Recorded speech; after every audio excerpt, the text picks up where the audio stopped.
sa lalong pagpapaganda at pagpapaunlad ng ating bansa.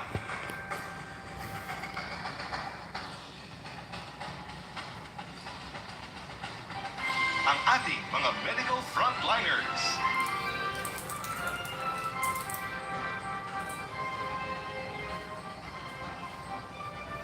Sa panahong sige, papaliwanag.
Dahil sa kanilang husay, galing, at pagmamahal sa trabaho.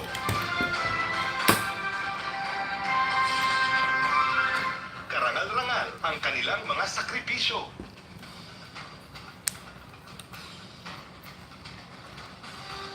Malayo sa kanilang mga mahal sa buhay.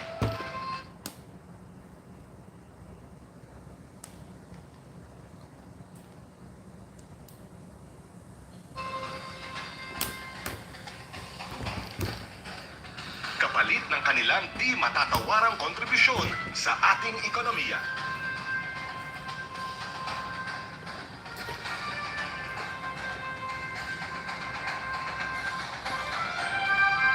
Ayan. Latang Pinoy Manood tayo ng inauguration. Ano yan? sa larangan ng Virgo. palakasan. Ayan. Walang tatalo sa puso ng atletang Pinoy. Dugot pawis at sakripisyo mula pagkabata Manood tayo. upang makamtan ang medalyang hinahangad. Ayan. Agbuy-buyaak habang busy. Ang karangalang inyong dala para sa bansa O tayo makapiright. Basta, ada remembrance. Diba? Nagmayat. sa bawat Congratulations! laban at itinataya Our 17th President of the Philippines, Ferdinand ay Marcos kabayanihang ating kinikilala. Jr.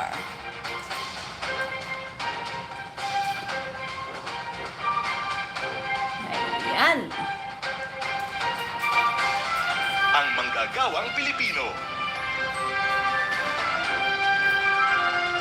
Kinikilala bilang haligi ng ating pag-unlad bilang isang bansa.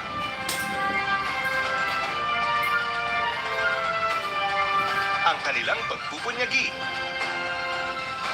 at pagsisikap na maitaguyod ang pamilyang Pilipino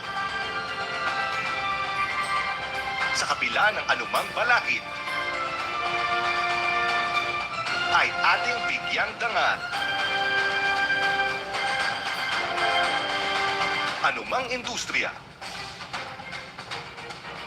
o antas ng panunungkulan, ang bawat manggagawang Pilipino ay bahagi ng pagbabago.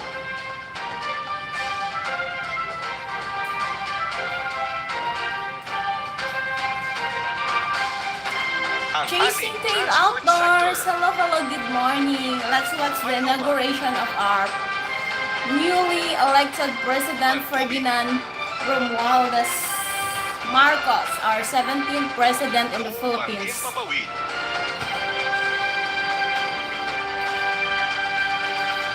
Ang ating ligtas na paglalakbay ay hatid ng ating transport sector. Mula sa mga tsuper,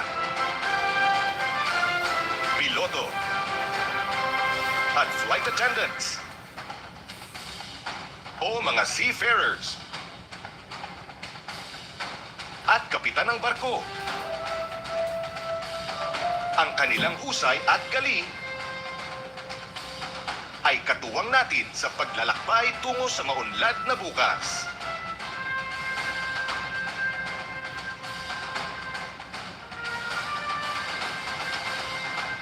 Isang pagpupugay sa ating mga magsasaka. At 2 million in the house! Mega love shout out. Thank you for coming.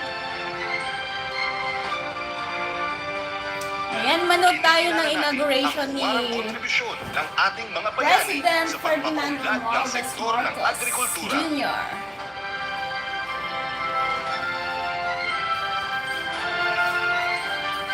Ang ating likas na yamang lupa at karagatan.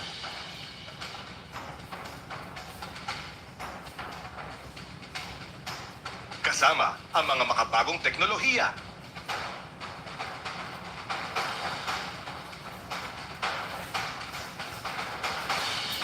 Isang masaganang kinabukasan para sa agrikultura at matibay na seguridad sa pagkain ang naghihintay sa atin.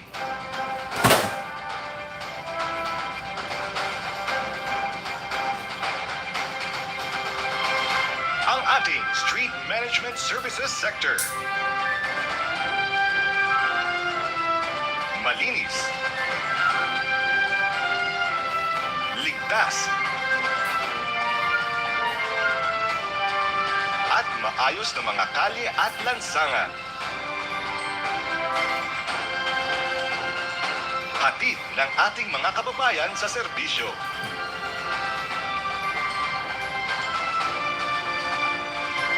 Sinisigurong malinis ang ating kapaligiran.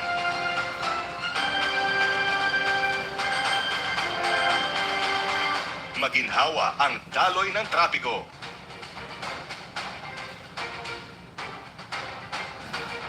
At ligtas ang ating publiko sa daan. Saludo po sa inyo.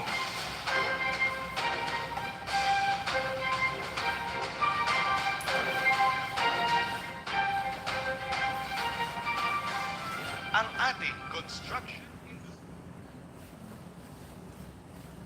To read the joint resolution from the Senate and House of Representatives. Senate President Vicente Tito Soto III.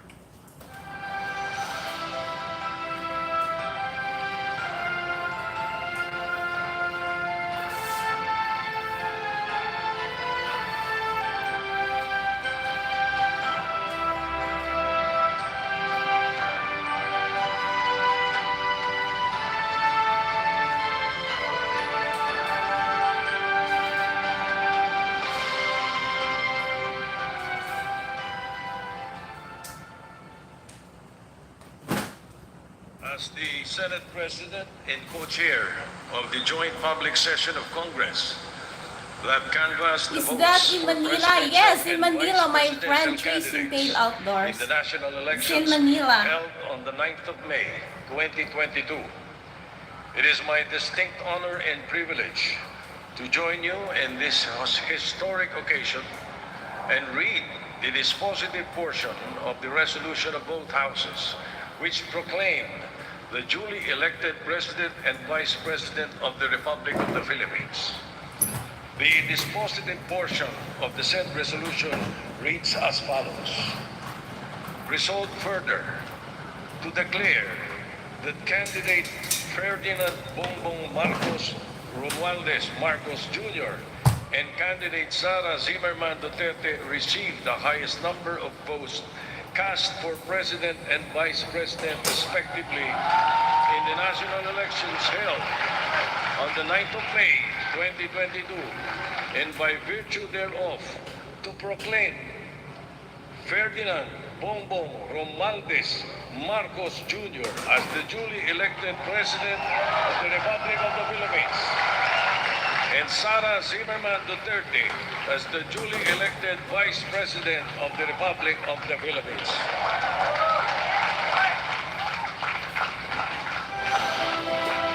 To administer of office to President-elect Ferdinand Romualdez Marcos Jr. Chief Justice Alexander G. Gesmundo. May we request on stage Attorney Liza Araneta Marcos, Ferdinand Alexander Sandro Marcos, Joseph Simon Marcos, and William Vincent Marcos to witness the oath taking.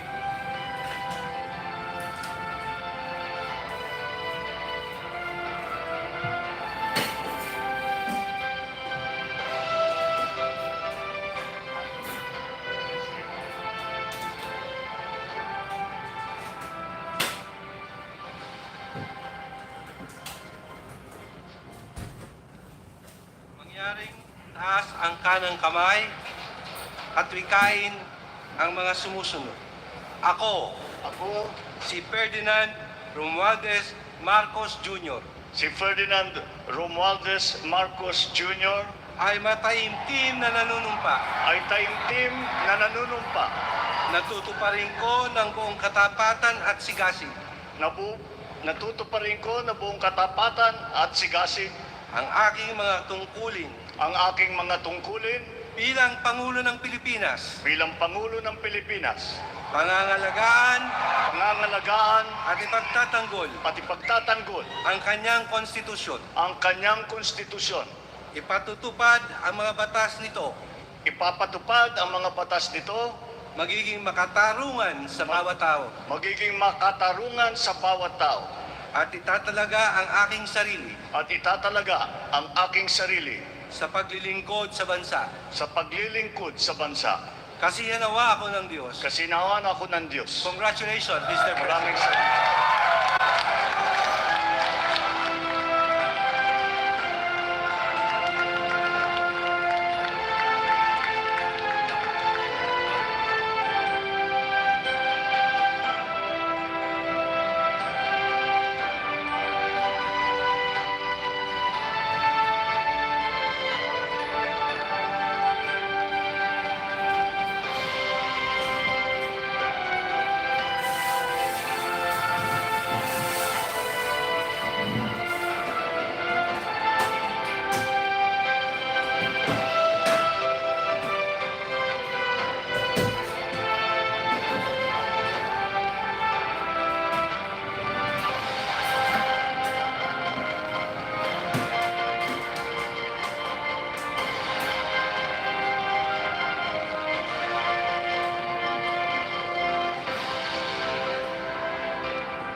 Ellen Banking!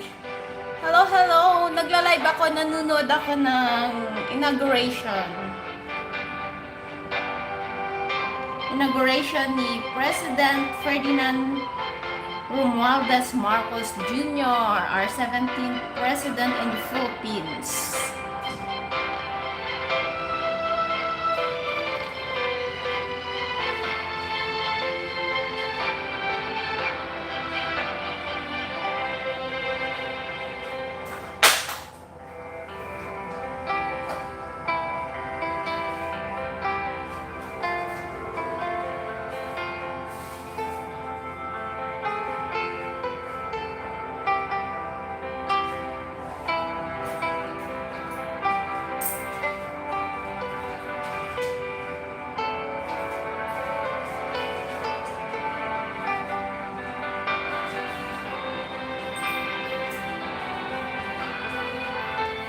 Virgo, adeng, aguyata. Remembrance mo to nun, atoy. Gusto nga i-relive ko. Okay, bala na no ang copyright. Or whatever. Excellencies, ladies and gentlemen, the President of the Republic of the Philippines, President Ferdinand Romualdez Marcos Jr.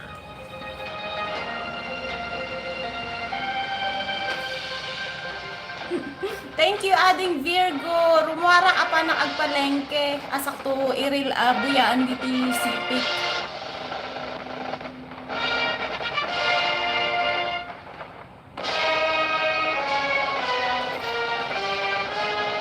Thank you so much. 3 million in the house. Thank you.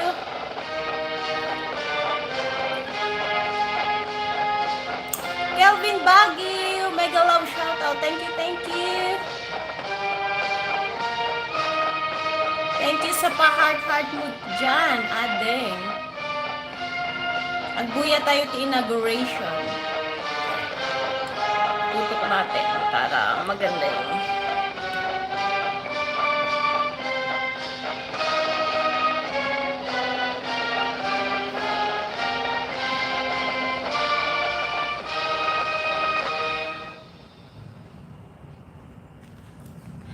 And backing. Nood ako para mamaya hindi ko mapanood. I-replay ko na lang dito. Kasi mamamalengke pa ako. 5 million in the house. Thank you so much. Good afternoon po sa lahat. Sana nasa mabuti kayong kalagayan. Ayan, ang Museum ng Pilipinas. Ang ganda pala.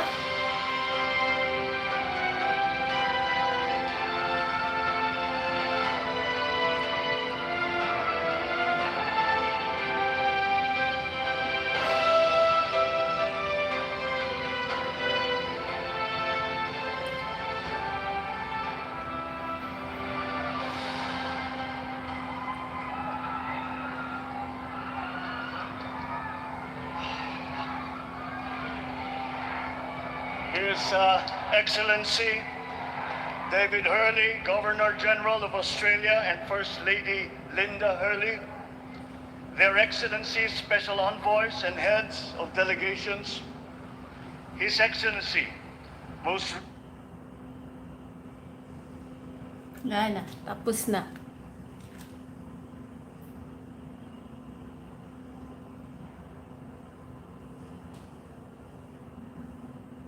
Sa kanya to. May ads. Panoorin natin yung ads nila.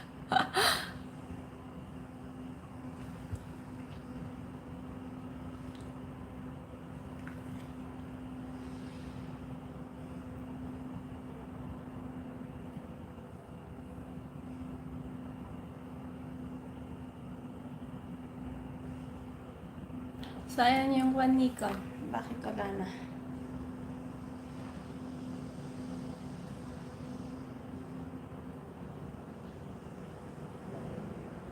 Ay, eto.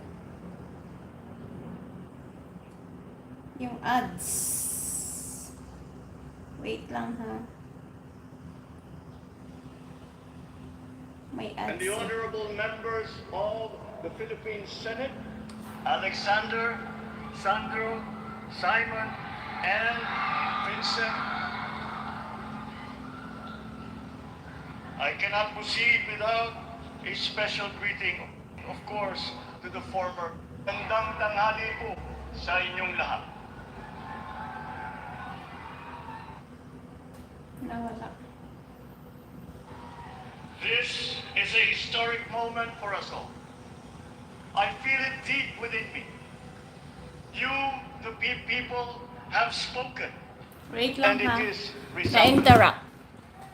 When my call for unity started to resonate with you, it did so because it echoed your yearnings, mirrored your sentiments, and expressed your hopes for family, for country, and for a better future. That is why it reverberated and amplified as it did, to deliver the biggest electoral mandate in the history of Philippine democracy.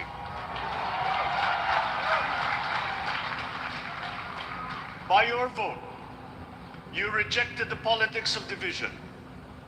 I offended none of my rivals in this campaign. I listened instead to what they were saying, and I saw little incompatibility with my own ideas about jobs, fair wages, personal safety, and national strength, and ending want in a land of plenty. I believe that if we but focus on the work at hand and the work that will come to hand, we will go very far under my watch. You believe that too. At pinakinggan ko ang tinig ninyo na ang sinisigaw ay pagkakaisa, pagkakaisa, pagkakaisa. We will go farther together than against each other, pushing forward, not pulling each other back, out of fear, out of a misplaced sense of weakness. But we are the furthest from weak. The Filipino diaspora flourishes even in the most inhospitable climes, where they are valued for their quality. The changes we seek will benefit all and will shortchange no one. I was not the instrument of change. You were that. You made it happen. I am now. You picked me to be your servant, to enable changes to benefit all. I fully understand the gravity of the responsibility that you've put on my shoulders. I do not take it lightly, but I am ready for the task. I will need your help. I want to rely on it. But rest assured, I do not predicate success on the wide cooperation that's needed. I will get it done. I once knew a man who saw what little had been achieved since independence in a land of people with the greatest potential for achievement. And yet, they were poor. But he got it done. Sometimes with the needed support, sometimes without. So will it be with his son. You will get no excuses from me.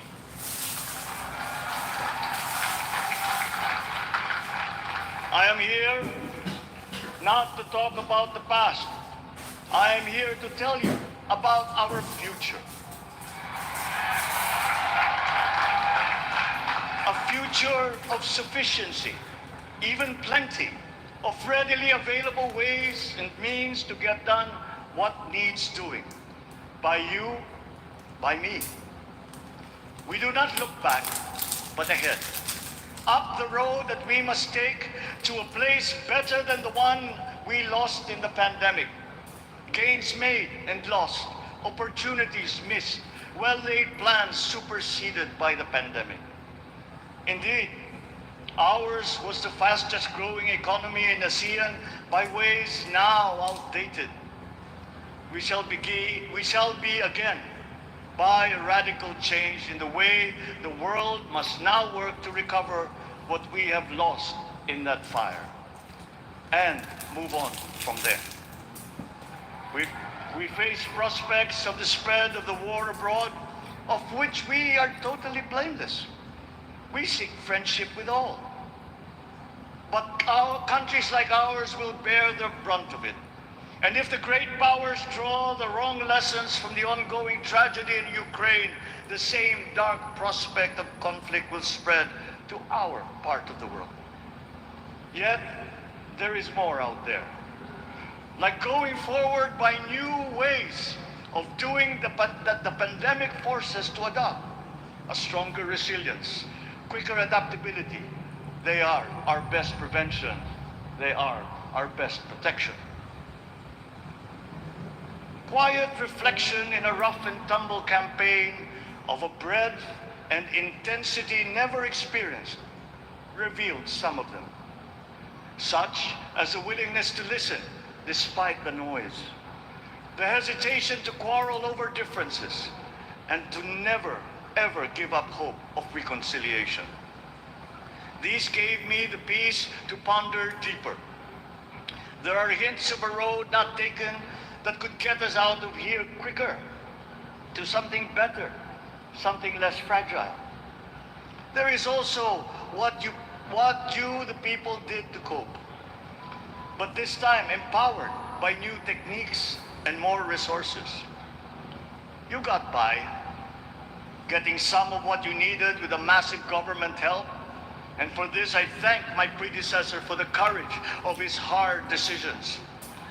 But there is a way to put more means and choices in your hands. I trust the Filipino. Imagine how much more you'd achieve if government backstops instead of dictating your decisions. always there to pick you up when you fall, giving what you need to get past a problem. Imagine if it invested in your self-empowerment to bring it closer to taking on whatever challenges come. Imagine a country that, in almost every sense, is you.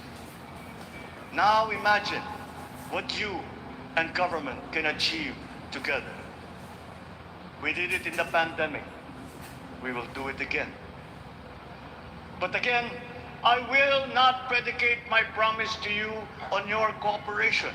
You have your own lives to live, your work to do, and there too I will help. Government will get as much done alone without requiring more from you. That is what government and public officials are for. No excuses, just deliver. It was like that once upon a time.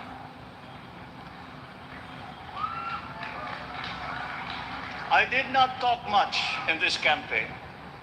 I did not bother to think of rebutting my rivals. Instead, I searched for promising approaches better than the usual solutions. I listened to you.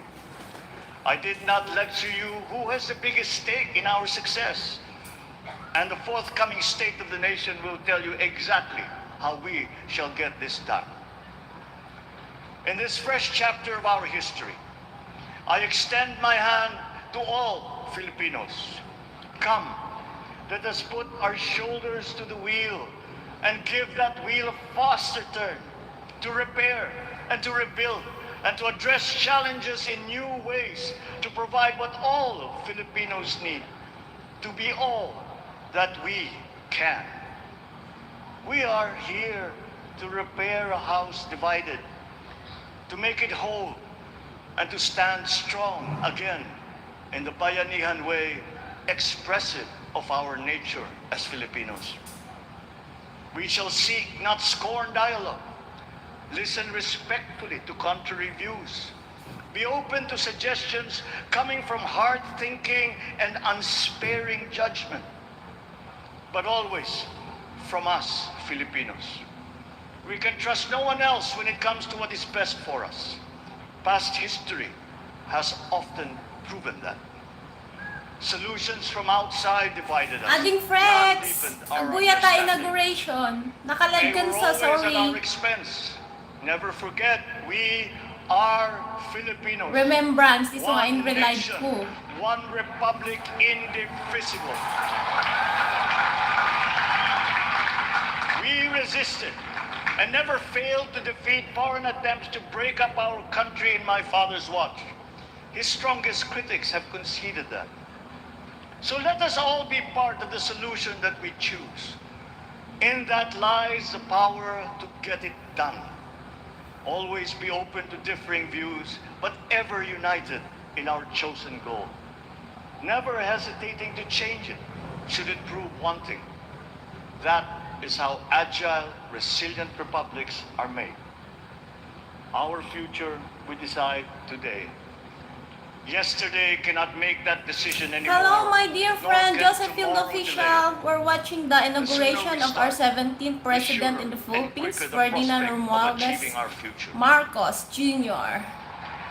These are troubling Wan, times. ading, iso nga in What's real life happening ko to ta others can happen to remembrance. us, but it will not. We see what's happening. We are witness to how it is being stopped, and we have seen the glory that crowns struggle against all odds. Giving up is not an option. Thank We've been you, through times of bitter my friend division, Joseph Field but Official. united, we came through to this when it shall begin again, but better.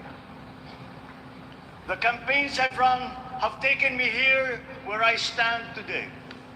I listened to you, and this is what I have heard.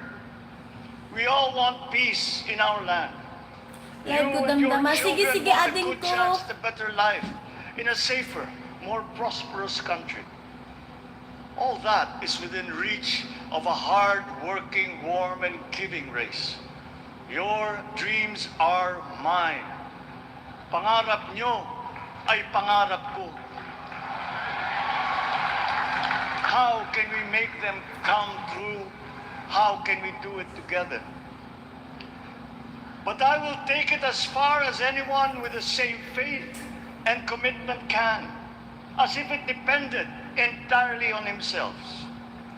Sa pangarap na maging mapayapa ang ating bansa, ang pangarap nyo ay pangarap ko.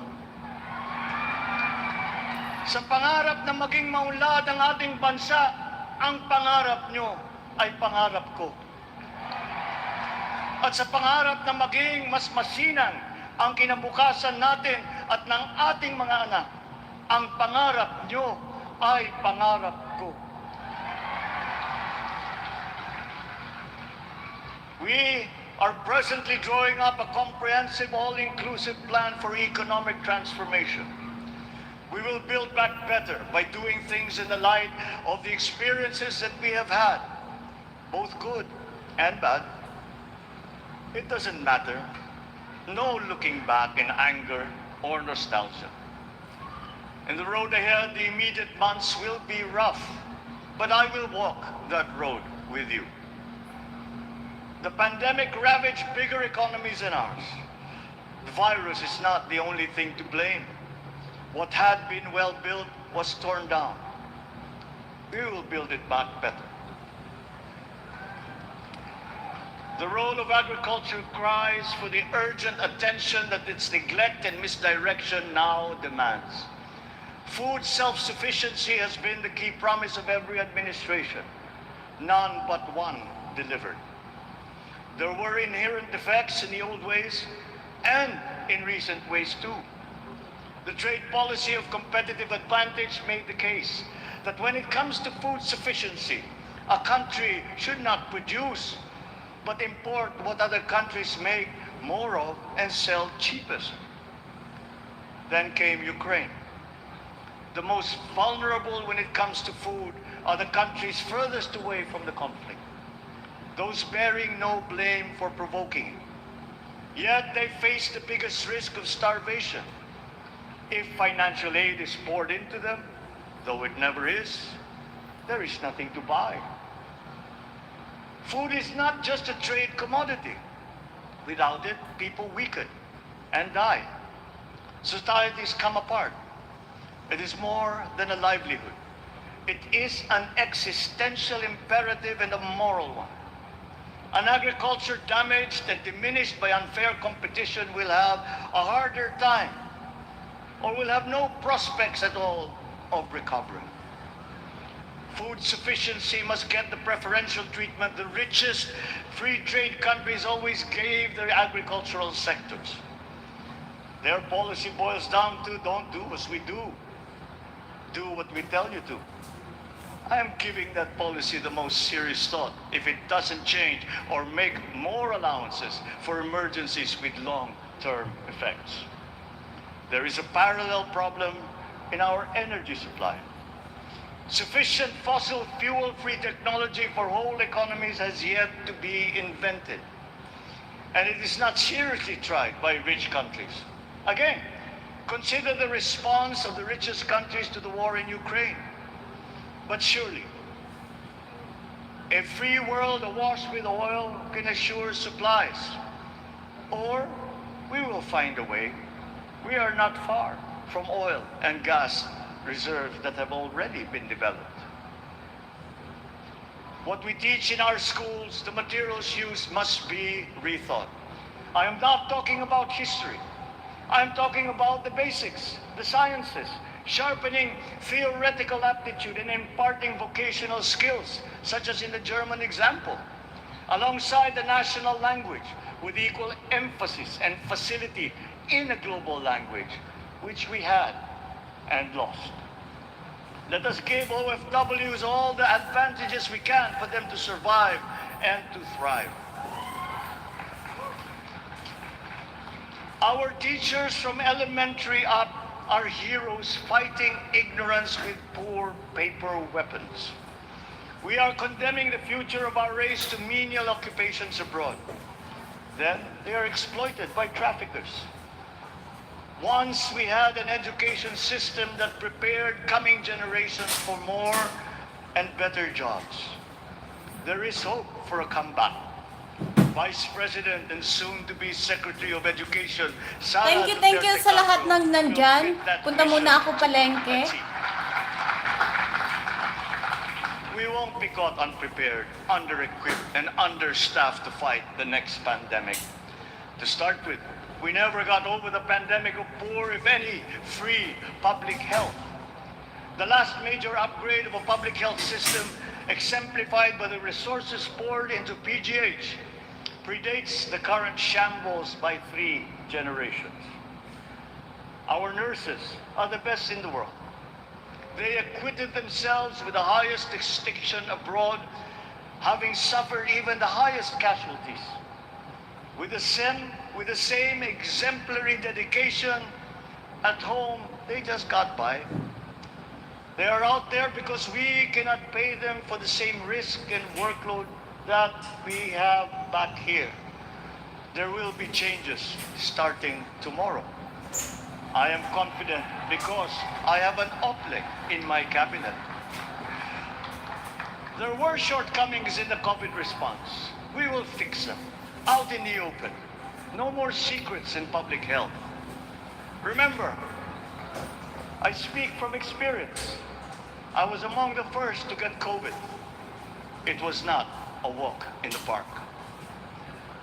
My father built more and better roads, produced more rice than all administrations before his. President Rodrigo Roa Duterte built more and better than all the administrations succeeding my father's. Much has been built, and so well, that the economic dogma of dispersing industry to develop the least likely places has been upturned.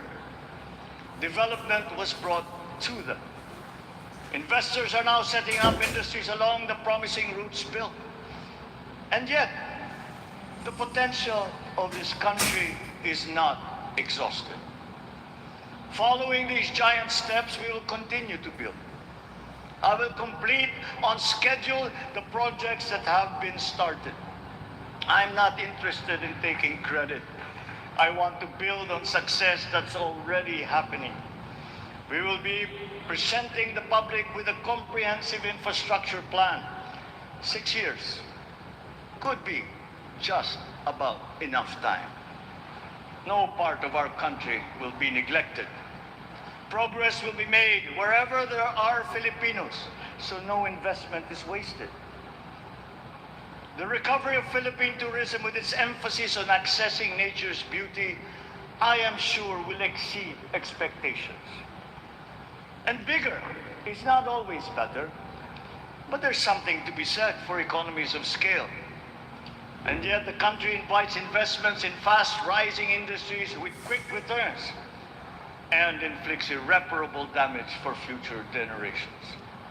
We have yet to see large-scale practical solutions to pollution, though some are beginning to emerge. But there are tried and proven new ways of mitigation. Blades have been turning over the sand dunes of Ilocos Norte, harnessing a power all around, but unseen, long before this day. I built them. The rich world talks a great deal, but does a lot less about it than those with much less, but who suffer more death and destruction from climate change and lack of adaptation. We will look to our partners and friends to help the Philippines, who, despite having a very small carbon footprint, is at the highest risk. First, spare victims, then help them recover, and move on to lessen the harmful impact of climate change. We too have our part to play. We are the third biggest plastics polluter in the world, but we won't shirk from that responsibility. We will clean up. You will not be disappointed, so do not be afraid. With every difficult decision that I must make, I will keep foremost in my heart and in my mind the debt of gratitude I owe you for the honor and responsibility that you have conferred on me. Whatever is in a person to make changes for the better of others, I lay before you now in my commitment. I will try to spare you. You have your other responsibilities to carry. But I will not spare myself from shedding the last bead of sweat or giving the last ounce of courage and sacrifice. And if you ask me why I am so confident of the future, I will answer you simply that I have 110 million reasons to start with. Such is my faith in the Filipino.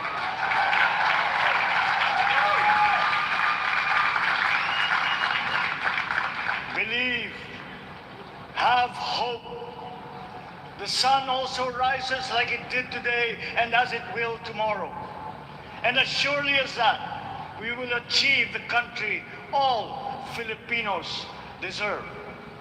God bless the Philippines. God bless our work.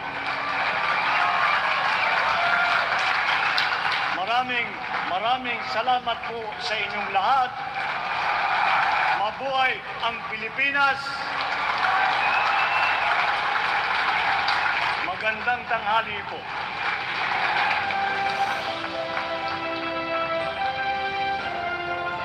Excellencies, ladies and gentlemen, the President of the Republic of the Philippines, President Ferdinand Romualdez Marcos Jr.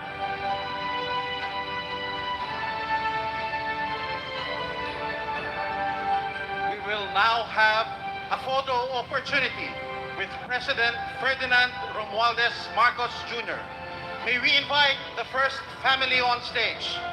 First Lady Liza Araneta Marcos, Ferdinand Alexander Sandro Marcos, Joseph Simon Marcos, and William Vincent Marcos.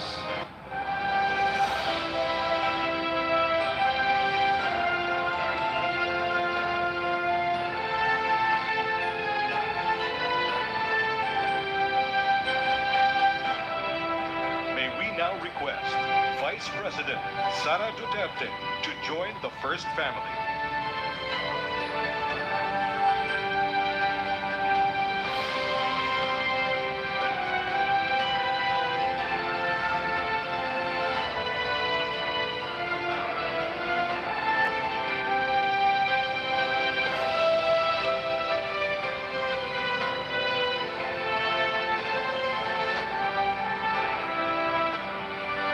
May we now request on stage Chief Justice Alexander G. Gasmundo and Senate President Vicente Soto III to join the first family.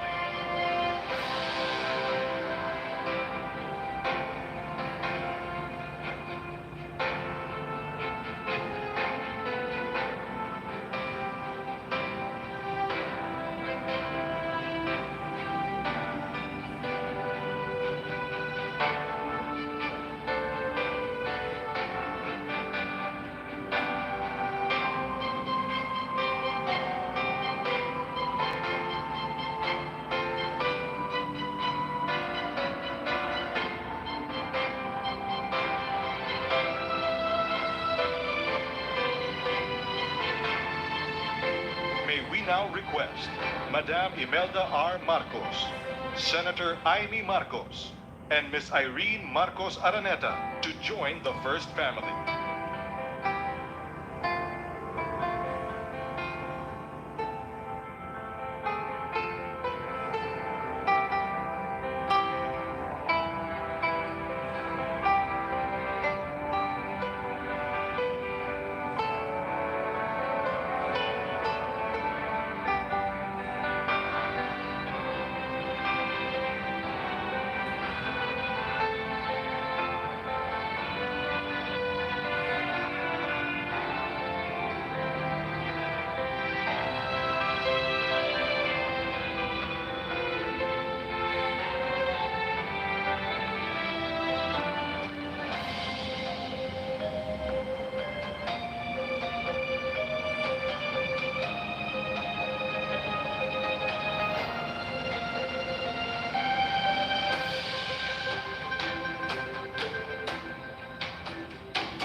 Maraming salamat sa lahat ng bumati at para may dagdag sa ating gagawin mamayang gabi, hindi lang 24 na Air Jordan ang pamibigyan natin, kundi meron 1,000,000.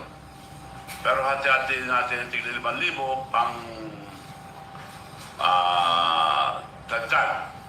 May 1,000,000 dagdag, tigli 5,000. At pagkatapos niyan, marami pang tayong idadagdag. So, kita-kita tayo mamayang gabi para sa ating raffle.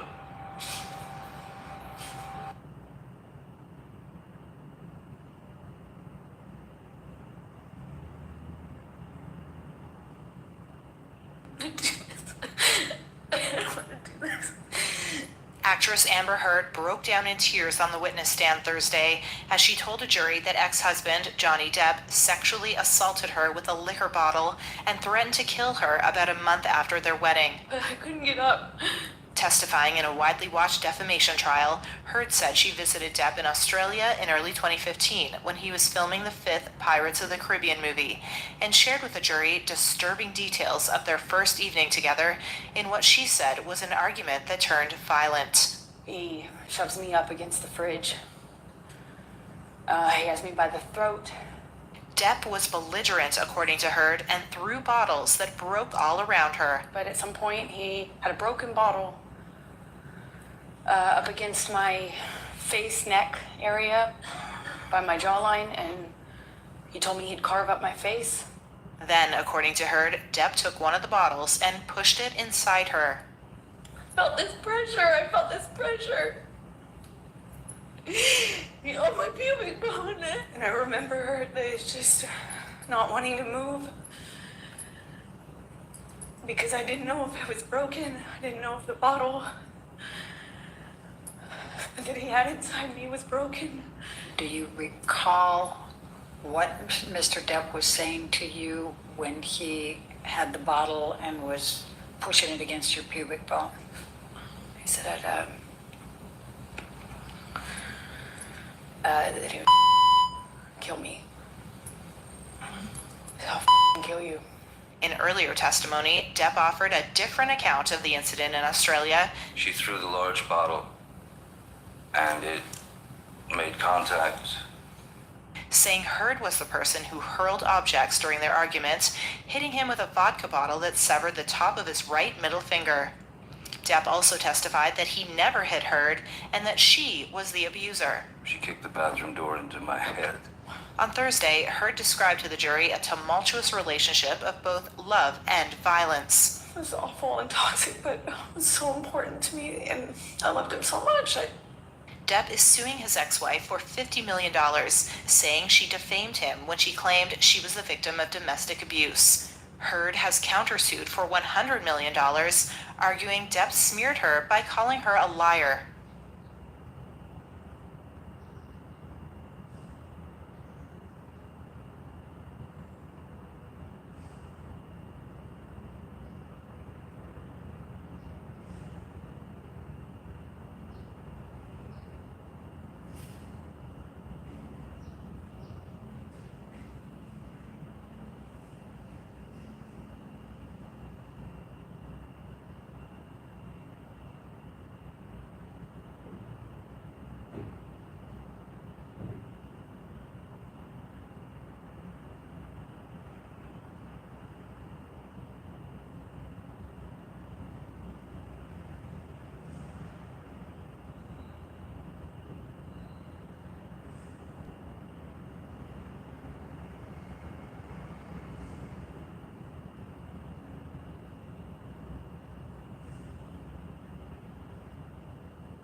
na nangyari. May nanonood pa rin. Sorry.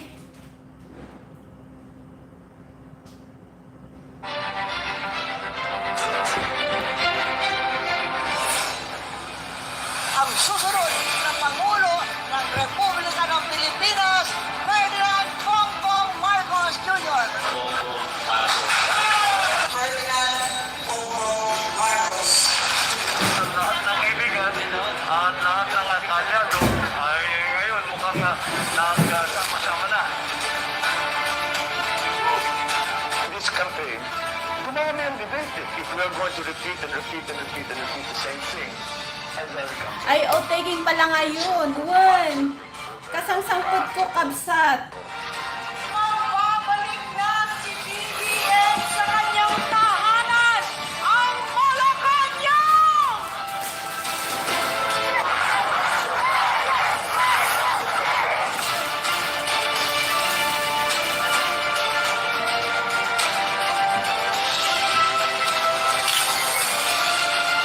I want to thank you for all that you have done for us.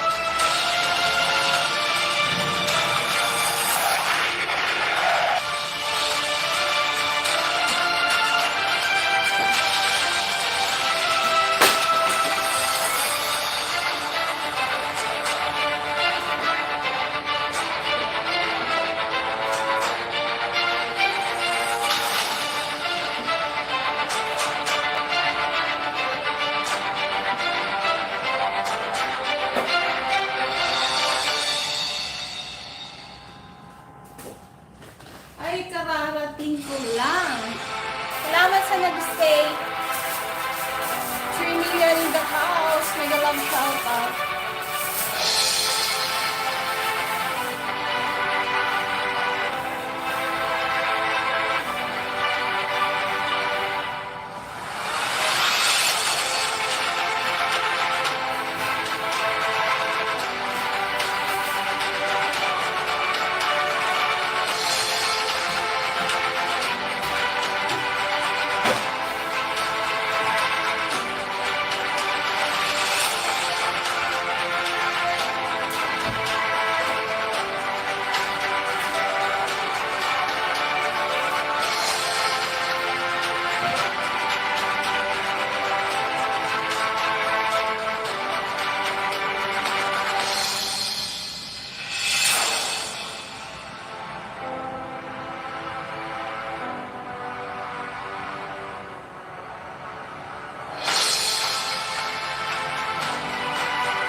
BG pay kabsat tamangan pay. Sige lang. Mami Martes. Mega love shout out. Agbibuya ak. Kay Garden Blooms. Kasangsangkot ko nagpalengke.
announcing my intention to run for the presidency of the Philippines.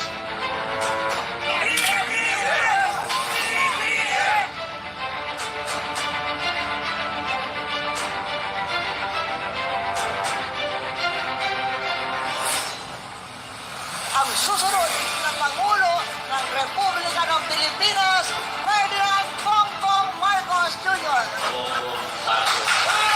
Ferdinand Bongbong Marcos. Ang lahat ng kaibigan at lahat ng kalyado ay ngayon mukhang nagsama-sama na.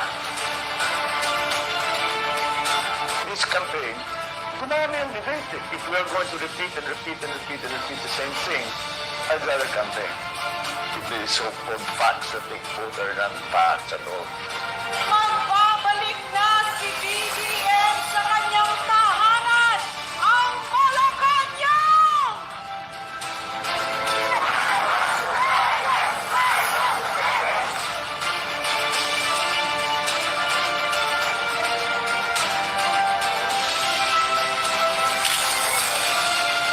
I want to thank you for all that you have done for us.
Bye na po mga kamasal. Thank you so much. Have a nice day and I love you all. Mwah!